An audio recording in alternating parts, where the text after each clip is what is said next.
Hey everybody, welcome back to the Gasdaska Conlon Team podcast. I normally would say, hey buddy, how you doing? But today I am flying solo again. John got tied up on some appointments before his vacation. We won't talk about that.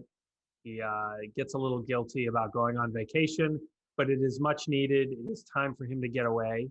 So I am all alone today, but we're doing a little FAQ. So we're just going to go through a few commonly asked questions that we get all the time that people just aren't normally aware of in the city if they've never bought before, if they're not clear on what a co-op is versus a condo, etc.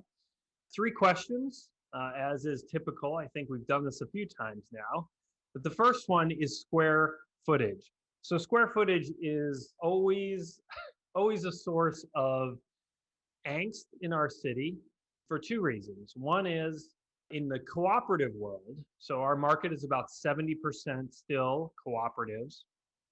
You're actually buying shares of a corporation. Your title is technically a tenant shareholder. You're not even really an owner. But because you're buying shares of a corporation and not real property, there's no listed square footage for the apartment. So there's no basis to work from. So in a condominium, as a contrast, typically the condominium has an estimated square footage in the offering plan, which is the original document that sets up mainly the rights and responsibilities of the sponsor or the developer. Because that co-op does not have those square footages, well, where do those numbers come from? Typically they come from the broker if they put an estimation out there. We personally don't put square footage. We get a square foot estimation from our floor plan people, the people that put together the floor plan, go through and really measure out to the inch on each one of our listings, but we don't even publish it because it seems,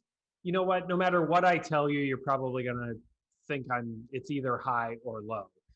In condominiums, the other complication when it comes to square footage is the condominium square footage is really embellished. What we like to say is that it measures from the exterior wall to exterior wall of the apartment. So if you have a 1,500 square foot condo, there's a loss factor there. So the square footage is most pertinent when you're comparing a condominium apartment to another condominium apartment within the same building.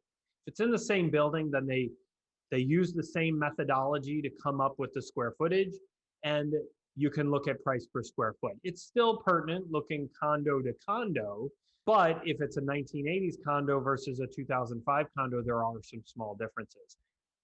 That is all sort of secondary because people just generally use square footage prices. Is there a big difference? No. Is there, it's not like the embellishment it changed by 10% or something like that. But at the end of the day, if you see square footage on a co-op, it's not listed anywhere in black and white. It's maybe from an appraiser, it may be from the owners themselves. We have had listings where the seller says, no, this is 1,500 square feet. And when we measure it, it's 1,300 square feet. So you always have to take it with a grain of salt, but there's other caveats to the square footage question, but that's the long and short of it. Secondly, what constitutes a pre-war apartment? So we throw around term post-war and pre-war all the time in our market.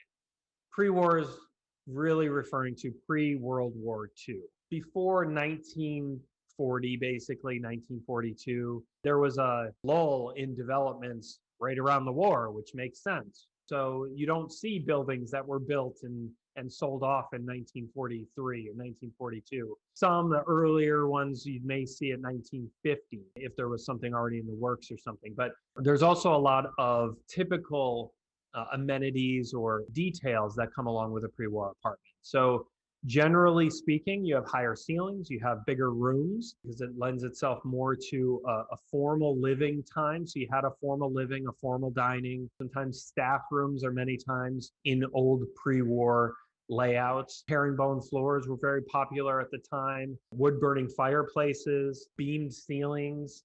So not only higher ceilings, but you have the exposed beams in the ceilings, decorative beam ceilings, which are quite nice. A lot of times less closet space. So they didn't have as many clothes, but given the grander floor plans, most of that has been, compensated for. There was room in a primary bedroom to expand into a big walk-in closet or something like that. And that's because you had these generous proportions. Central air is typically not seen or allowed in pre-wars, although that, it just varies building to building. But very structurally sound buildings, typically very warm buildings. You have lots of insulation, the old plaster walls and stuff that really insulated the buildings well, both from a noise standpoint and air standpoint, heat and air conditioning. So those are the typical amenities or details that you see within a pre-war building, but the pre-war dates World War II. Last but not least, we have washers and dryers. So always a sticking point for apartment hunters in the city. I would say if I was to be forced into a corner and say what percentage of the apartments in the city allow washers and dryers in the unit, my guess is it's somewhere around 50%, maybe a little bit more now. They typically aren't allowed to be installed for one reason, which is once you allow one person to put in a washer dryer, everybody wants a washer and dryer. So, and the plumbing simply can't handle it. So now some buildings over time, now we have buildings in the city that are over 100 years old.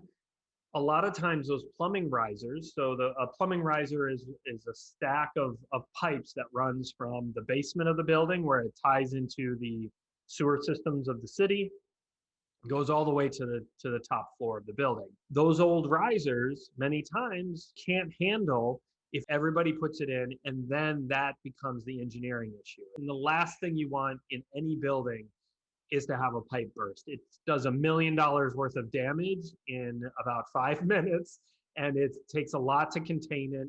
That is the number one reason why buildings don't allow them to be installed. There are other limitations, which even if you can install them, they typically need to be installed in a wet area. So typically wet area, bathroom or kitchen area, butler's pantry, in a pre-war, or even a staff room many times is considered wet area because it's very much adjacent to kitchens and such. There's a beautiful way to get around the pain in the neck of not having your own washer dryer, and that is sending your laundry out. So every building pretty much has laundry rooms in their building. So you can go down and do it yourself. And for a few years, my first few years living in the city, I would go to a laundromat and I would do my laundry and it was fine. But then I moved into an apartment on 14th Street between 1st and A. It just so happened to be directly above a laundromat and dry cleaners. And they have this thing called wash and fold. So you drop off your laundry and you get it back in the next day, basically, all nice, neatly folded. And I said, oh, let me try this out. Never did my laundry again. So it is certainly a readily available and easily affordable option. There are options to get you around not having a washer dryer. Unfortunately, it is one of the very divisive issues out there when people are out looking. Many people, especially people with young children, want to have the washer dryer. So the washer dryer is always, it's readily available, that information. It's number one, probably in the top 5 questions we get asked on any of our listings. Do they allow washer dryers? So it's usually written in the bylaws of the building or in the house rules, which is set forth by the board of directors for the building. And it's usually the building has an engineering firm that runs tests and makes sure to see whether the plumbing can handle it. Now, there's caveats to that. Sometimes they've used to allow washer dryers and they're grandfathered in. What you need to be careful there is that sometimes those grandfathered in units may need to be removed if the apartment trades hands. So that's just a little due diligence, quirk about it, is that you need to make sure just because the washer dryer is in the unit, it doesn't necessarily mean that it's going to be able to remain in the unit in perpetuity. That's about all I got for you today. I hope everybody has a wonderful week. John will be back with me refreshed and bright-eyed and bushy-tailed next week. And have a great week. Stay safe, stay healthy, stay in gratitude, remain in gratitude. I think that's what John always says. If you have any questions, feel free to reach out. You can find us anywhere. Take care, everybody. Thanks for watching or listening to the Gasdaska Conlon Team podcast. If you want to find us online or sign up to get our monthly and quarterly market stats, come on over to our website, GasdaskaConlonTeam.com, or you can find us on all social media with the handle @Gasdaska Conlon Team. If this show was helpful, entertaining, or informative, consider telling friends and family or leaving us a review on Apple Podcasts. Thanks again for tuning in. Be sure to subscribe to the podcast so you don't miss our next episode, and we'll see you next time.